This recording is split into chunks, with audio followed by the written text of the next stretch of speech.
Hey everybody, Jason Burmis here, and boy, I just sat through 2.5 hours of very, very, very hard to watch television.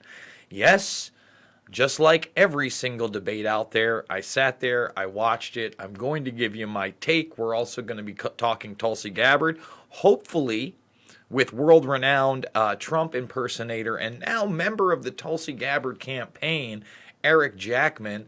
He, along with his brother Mike, have a great YouTube channel out there, Jackman Radio. They do politics and pints, and they've done a lot of really great things regarding the Gabbard campaign. Now, before I go over the fact that I wanted to vomit in my mouth as I watched Grandma Oatmeal, Elizabeth Warren apologize to everybody for how angry she gets sometimes. She gets hot sometimes.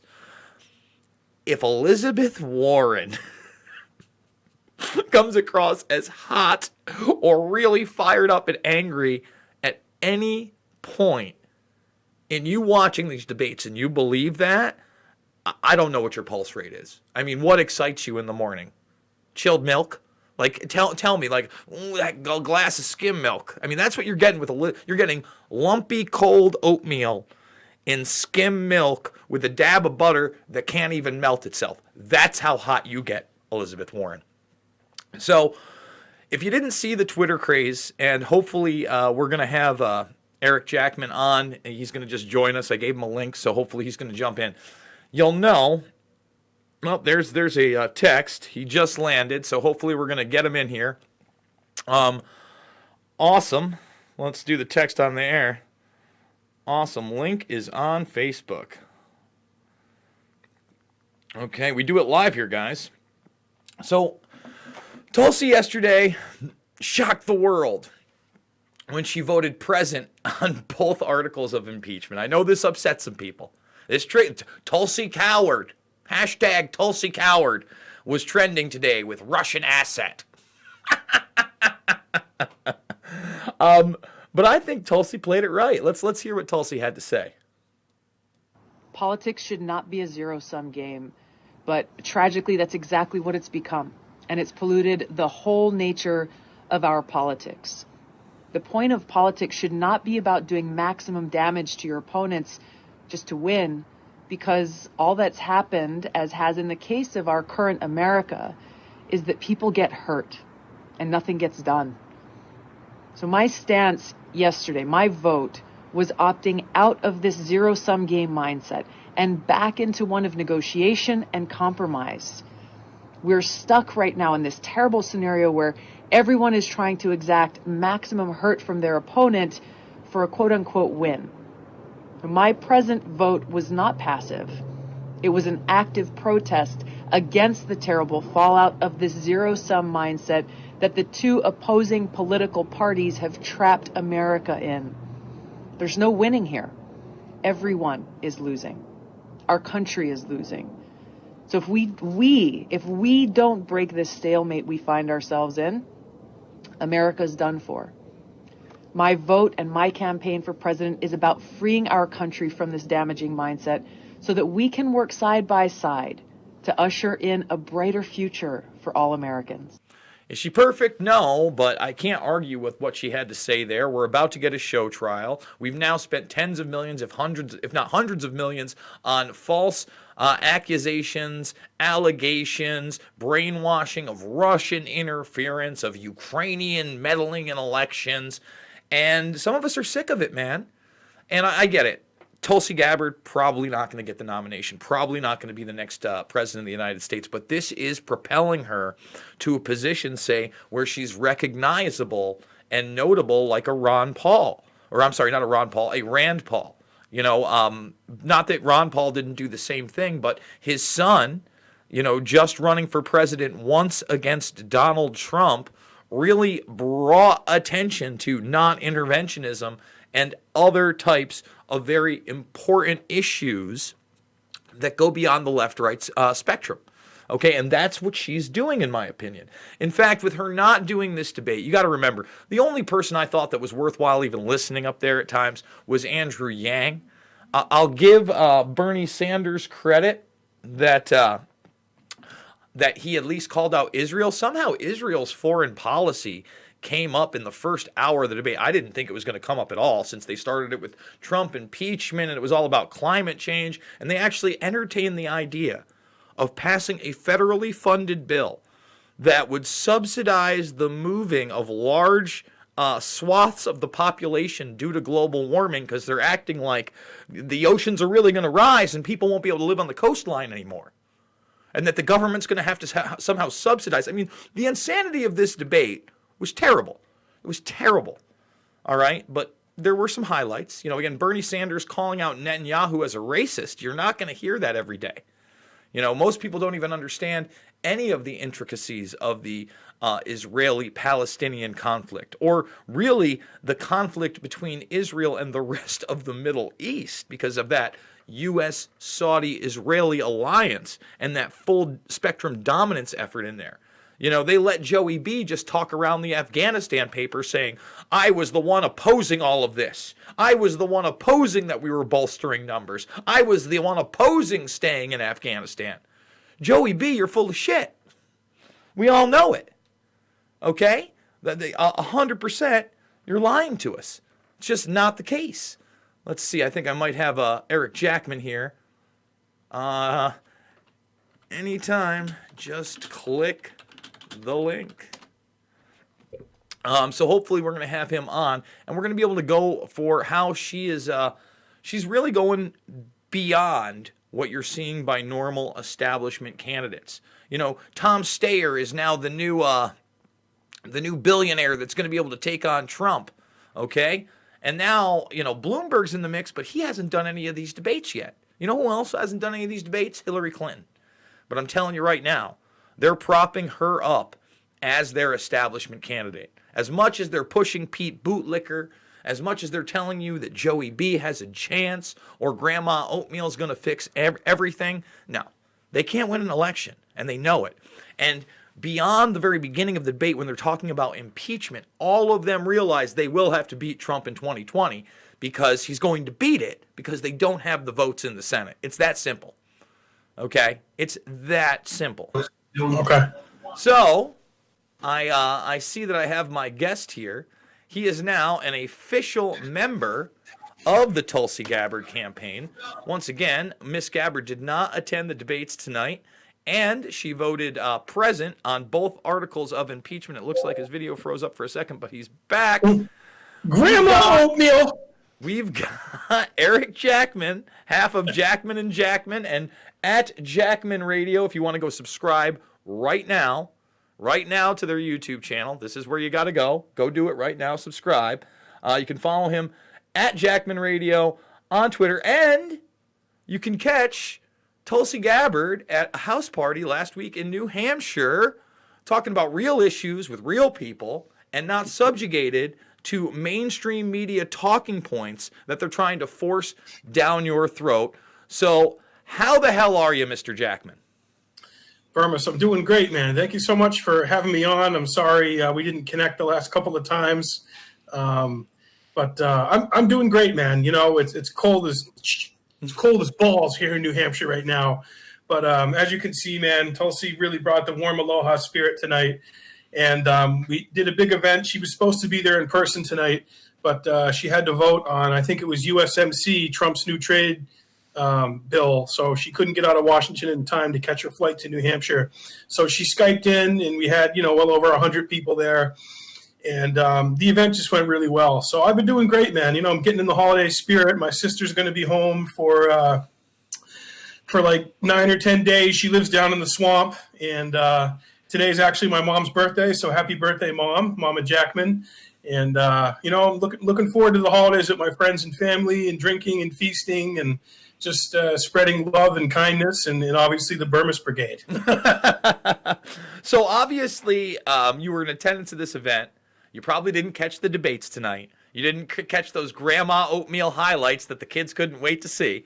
And those Joey B talking points where he basically lies and says, I was the one arguing against Afghanistan. I was the one saying not to fake the figures.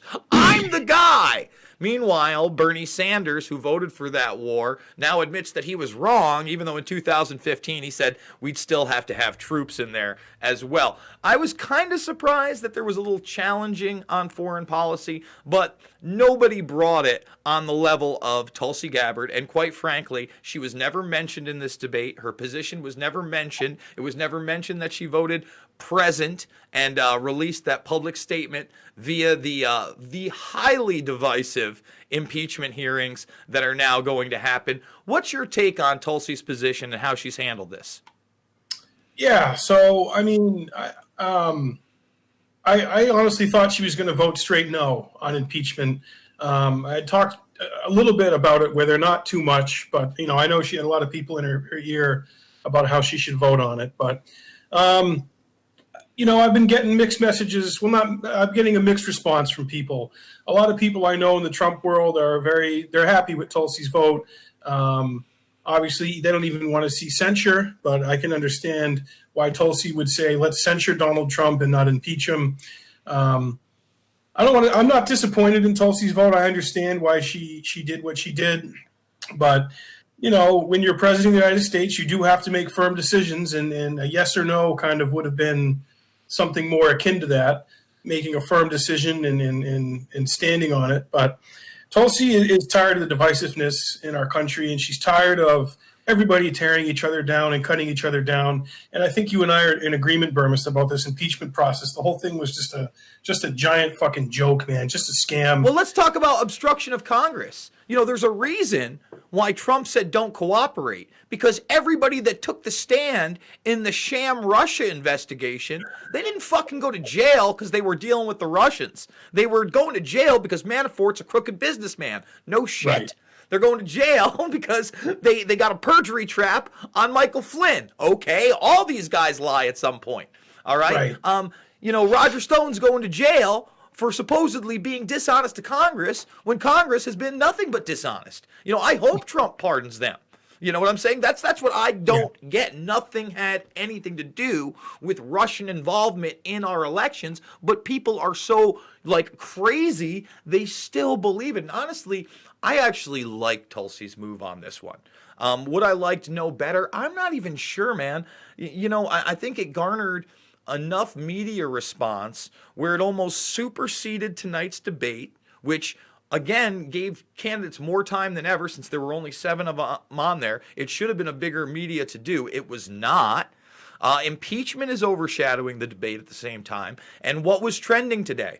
Well, Tulsi Coward and Russian Asset were trending together. But by the end of the day, what had superseded that? I stand with Tulsi. So it shows, some people on the right were triggered. Some people on the left were triggered.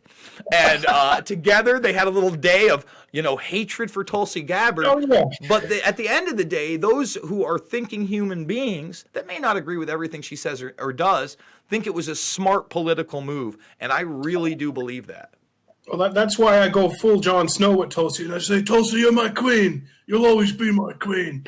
But you know what? Tulsi is she's fucking base, dude, okay? She makes decisions based on what she feels is best for the country. She doesn't give a shit what party leadership is saying. She doesn't fucking put her finger up to the political winds like Mitt Romney or any other politician and say, what's going to win me the most popularity? What's going to get me the most campaign donations? So she went with her gut, man. She felt that this was the right move. And I've said this to her numerous times, like back before the October debate, when she was already in the debate and secured her spot, said she was thinking about boycotting it. She's like, what do you think, Eric? I said, Tulsi, whatever you decide to do, I know will be the right decision, and I'll stand by you in that, because the hashtag is unusual Americans of people who support Tulsi Gabbard. And you know what? I am an unusual American. Is it so unusual to be against war? Is it so unusual to be against escalating nuclear tensions with China and Russia and all these other nuclear armed countries? Is it so unusual to want to reform the prison system and legalize marijuana and put power back into people's hands? I mean, there has to, we're reaching a breaking point, Burmis, in our country.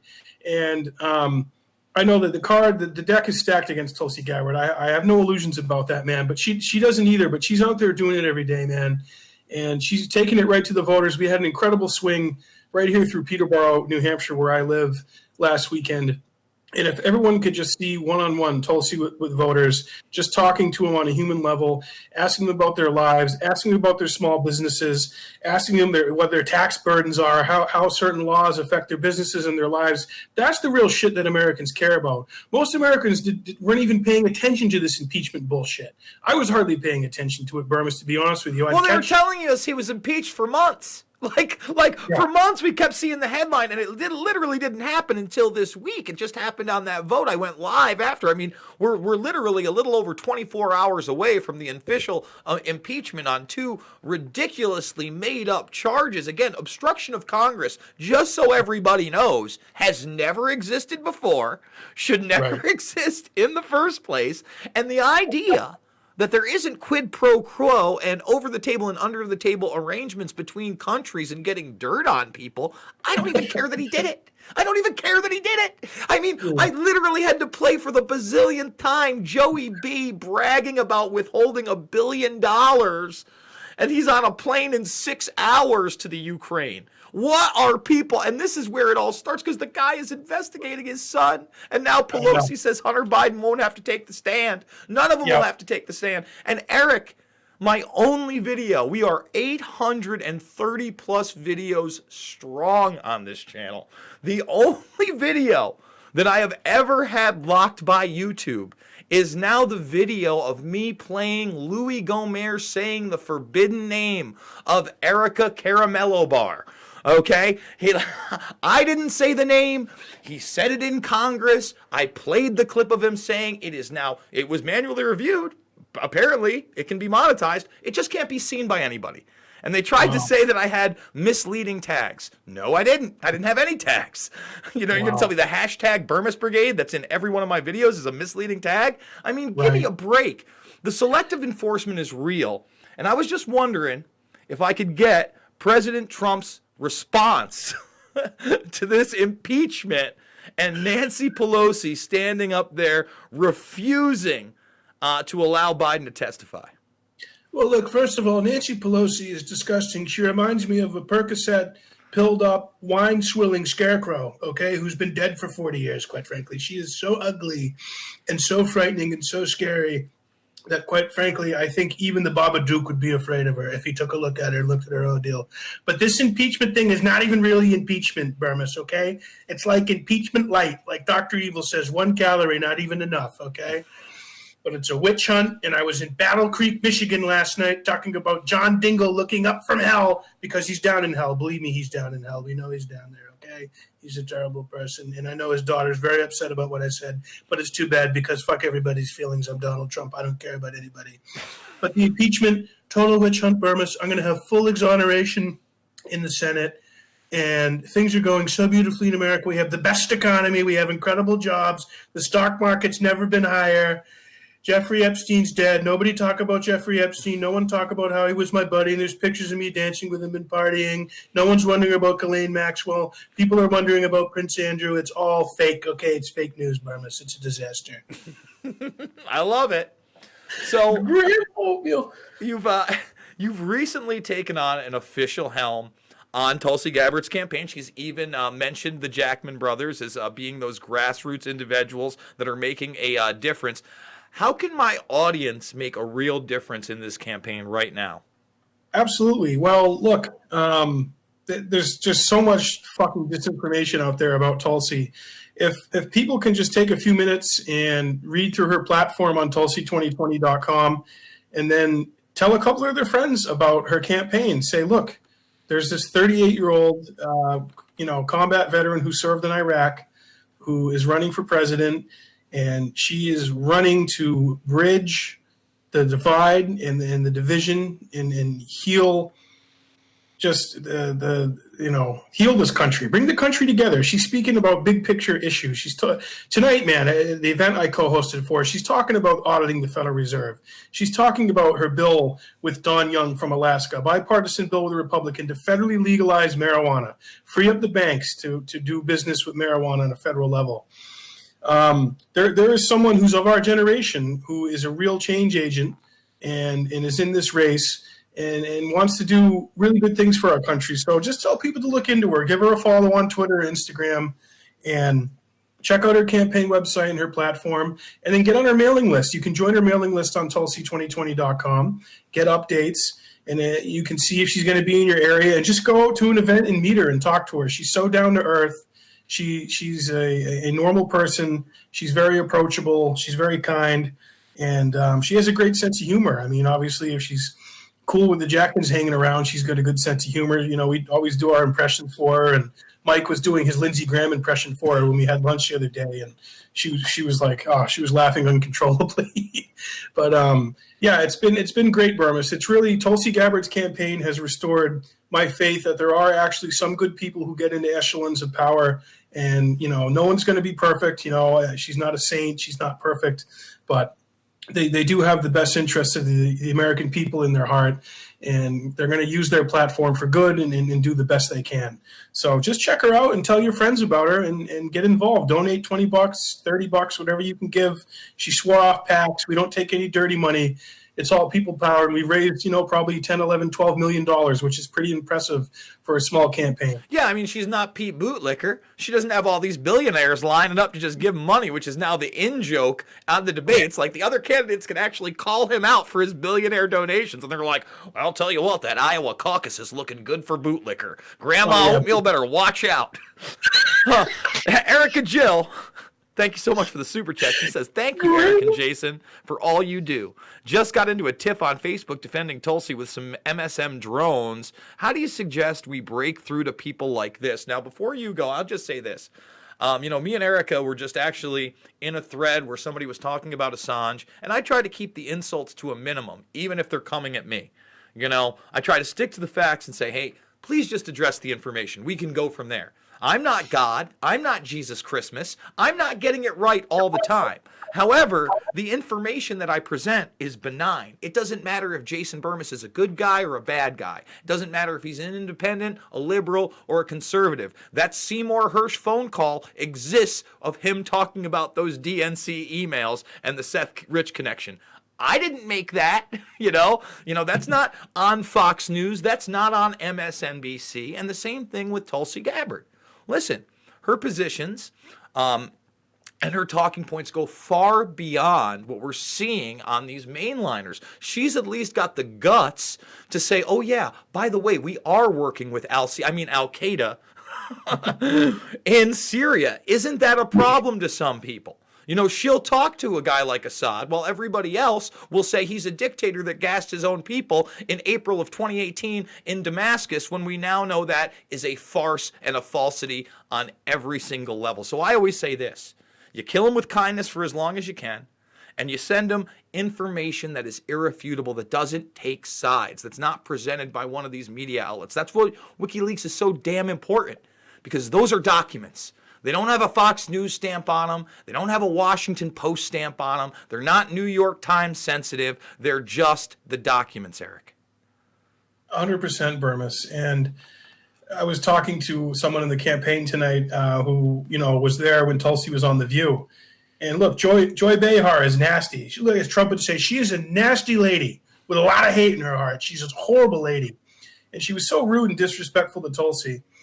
And Tulsi just handled that with such poise and really was disarming in her response, but she was strong and she was very, very subtle how she dressed her down. So I like that, Burmis.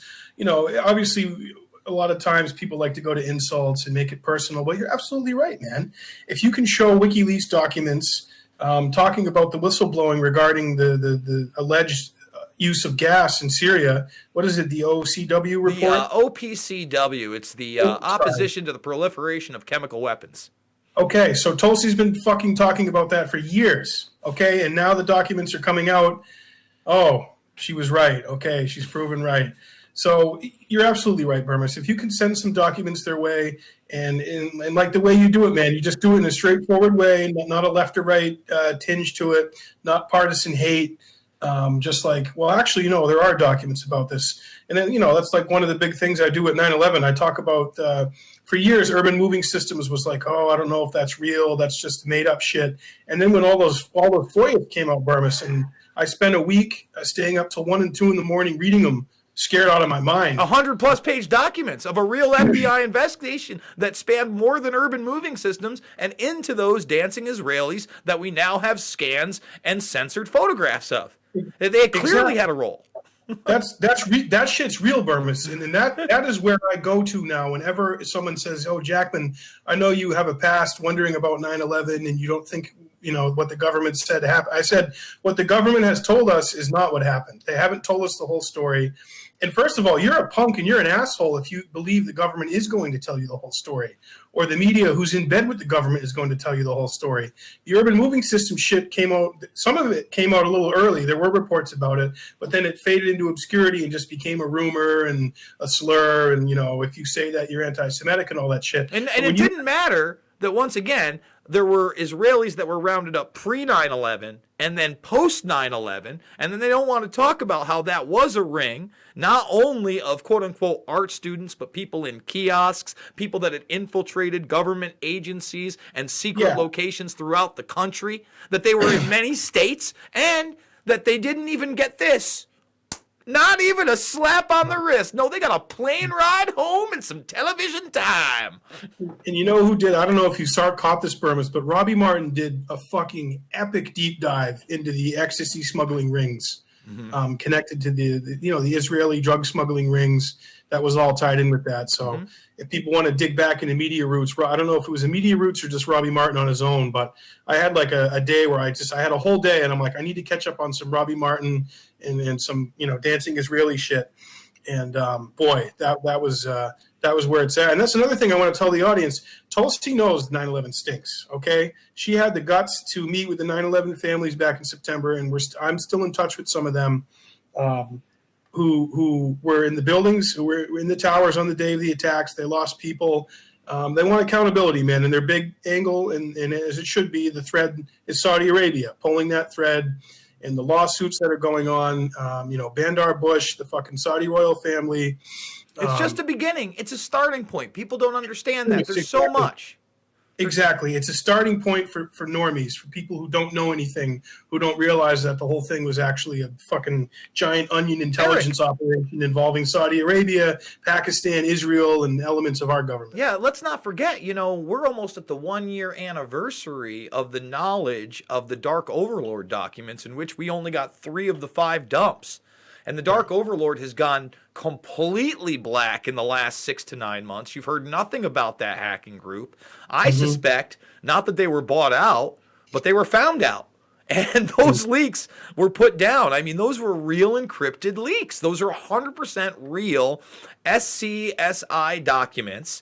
Just the stuff that I got alone, and the very few documents that I got to do deep dives and scans of, revealed vital information about those attacks and the lies surrounding them, and the legal battles that ensued for years and years and years after that attack. And you know what? Who reported that in the mainstream media? Barely anybody, and nobody reported any of my findings. And that's another thing, Burmis, I want to tell the audience. Everyone's going to say, oh, she's CFR, she's in the CFR. Dude, she's the only one. She has a position of power. A member of Congress is a pretty powerful person. She's talking about Saudi Arabia's involvement in 9/11. Is anyone else doing that? Did the CIA, her being in the CFR, did that stop her from talking about Saudi Arabia and the fact that we don't know all the truth about 9/11? No, it didn't. And listen, like I said, there's time for valid criticisms. I had Graham Elwood on during my 24 videos in 24 hours. It ended up being 26. And, he said, look, man, there's legitimate reasons to go after Bernie, go after Tulsi. And we had the discussion. I said, look, Bernie couldn't even stand up for himself. He won in 2016. I mean, that should be a huge problem. I brought up the fact that in that Yemen resolution vote, as soon as Israel was brought up, they put up that sub bill where they said that they could still have bombing campaigns in Yemen if it was Israeli led, pretty much just putting the whole thing as a moot bill that would get vetoed by Trump anyway. Yeah, it's like, we'll just have Israel sign. They got a workaround for it, Burmis. Israeli workaround. Every single time. And, and Graham Elwood was like, exactly. And that's why it's okay to say, listen, I don't love that she's in the CFR. I don't agree with everything she said about torture. I wish she would go further on these things. But again, when she's up there on the stage, you have so much better of a chance getting a statement based in reality and not a talking point that's literally handed down by the predator class, by the media, military, industrial complex. It's the only time I see it. Yeah. It's exactly right, Burmis. And you know what Tulsi's doing, man? I wrote in her, what's it called? Her RV, the campaign RV with her. She's calling supporters who've donated $20, $30, $50. These are regular people. These are contractors. These are teachers. These are musicians. These are self-employed people. They've had enough of the fuckery, man. They've had enough of trillions of our dollars wasted on war and exporting death and mayhem and destruction all over the planet. And that crosses across all party lines, all demographics, whether it's race, age, sex, creed, socioeconomic status. So many people are fed up with it, man. And Tulsi she's carrying the baton, man. She's carrying that Ron Paul, Dennis Kucinich, Bobby Kennedy, 1968, truly anti-war baton. And that she's the only one in her right now doing it, Burma. So, like I said, she's not perfect, man. No candidate's perfect. John Gold told me earlier, don't fall in love with your heroes. Don't meet your heroes. Don't worship your heroes. Look, man, it's her platform. It's her message, and it's her willingness to buck the foreign policy establishment that has compelled me and driven me to get on board with her and help her and do everything I can. So that's where we're at, Burmis, and I'm going to keep at it, man. The primary is February 11th, and I'm just going to keep fucking letting it rip up here. And anyone who wants to hear about Tulsi, I'll gladly tell them about him. And we're planning a bunch of events for the next couple of months, and we're full tilt up here, man. I want peace. I'm just so sick and tired of war. My whole life, man. I mean, Christ, I was a freshman in high school when 9/11 happened. I'm 33 years old now, man. It's just been nothing but war and wasting trillions of dollars. And we got PTS, drug-addicted veterans sleeping under fucking bridges here in New Hampshire, which is an absolute disgrace. They love to put medals on them and throw them parades when they come home from their fucking wars. But then when that's all over and the cameras are off, sweep them under the bridge and get them addicted to drugs, and we don't give a shit about them. Well, you know what, Burmis? We give a shit about them. Tulsi Gabbard gives a shit about them. She is one of them. She is a soldier. She did fight in that war. She did lose people. So it's very real and it's very personal, and it is to all of us. And that's why I'm doing it, man. So we can split hairs on issues and minutia and optics and this and that. But when it comes down to it, she has the best interest of our country in her heart.